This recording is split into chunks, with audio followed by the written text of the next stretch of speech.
everyone, welcome back to Lisa's Study Guides. I'm here today with Tim. You guys have probably watched a few of these type of videos before. If not, I'll make sure to put them down in the description below. But I love to just bring on board some of the LSG tutors that we've got just to chat with them about their VC experience.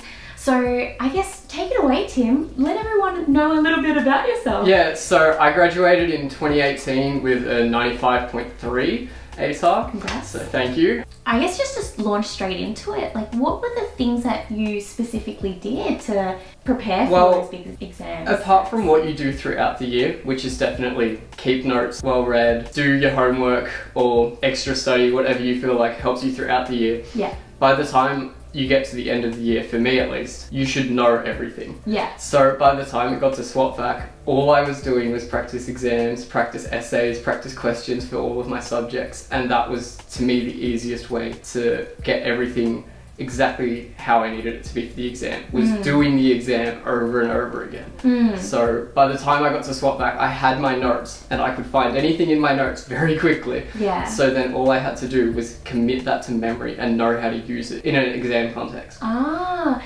how prepared did you feel for your exam? It's always that kind of thing where you're sitting outside the exam room and you're like, here, I'm prepared, and then you sit down at the exam and you're like, I'm not prepared.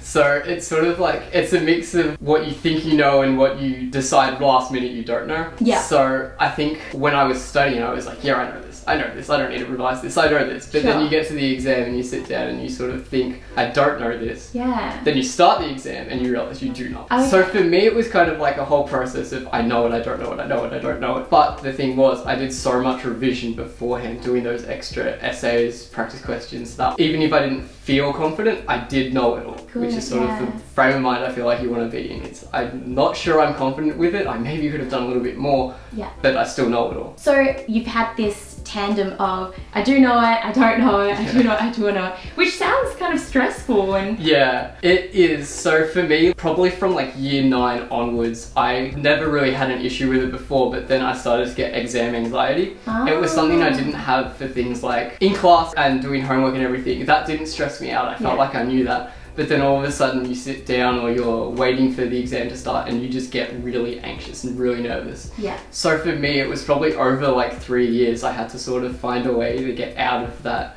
sitting in the exam and all of a sudden getting anxious and forgetting everything you know. Because that's the worst thing you can do is know everything but forget it because you're stressed out in the actual exam. Absolutely, yeah. So for me, it was kind of like, because my school did a lot of practice exams from year 7 even, so I sort of had time to figure out a process to cope with that anxiety. So for me, it was like I came up with an exam ritual. So when I would sit down in the exam, I would put my pens in the top left, put my ID in the top right, I would have everything laid out, I'd read the front of the paper. Yeah. And I was like, okay, I'm not even going to think about what questions could possibly be in this. I'm going to read the instructions on the front of the page, even though I've read them 100 times before. I know what I'm allowed in the exam, but I'm going to read it again anyway. Yeah. And that was just the easiest way for me to focus and be like, okay, in the exam, I know it. Yeah. Just pay attention to what's on the paper right now. No, that's awesome. I feel like I also had a similar ritual.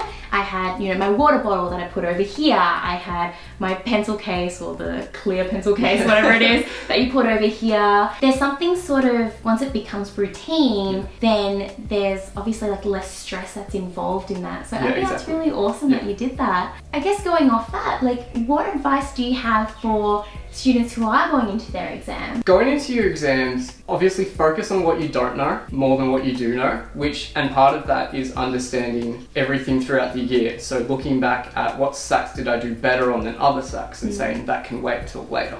Often what you don't know will be the stuff that you did during transition or at the start of the year. So Unit 3 stuff you generally want to start with in revision. Yeah. And then on top of that, you should have your notes already done, which means that you should be able to use the information you have. Your teachers will give you loads of information throughout the year, and a lot of it will seem pointless and annoying and way too much to go through. Yeah. So what you need to do during swap back and preparing for your exams is to narrow that down and say, what can I actually use? What is useful? Because you need to be able to analyze it, evaluate the information that you've been given. So knowing all that information, it's not all necessary most of the time, but knowing how to use it is a lot more important. Yeah, I love that. I love that. And that's sort of like, if we bring it back to English, which I guess is what we tutor, you can know about the text and you can know the characters and know the themes, but it's about how you execute it. Exactly. Thank you so much everyone for watching. Thank you Tim for coming on board. If you guys have any questions that you'd like to ask Tim, don't hesitate to put them down in the comment section below and we'll make sure that we get back to you. And otherwise, I hope you guys have an awesome day and see you next time. Bye.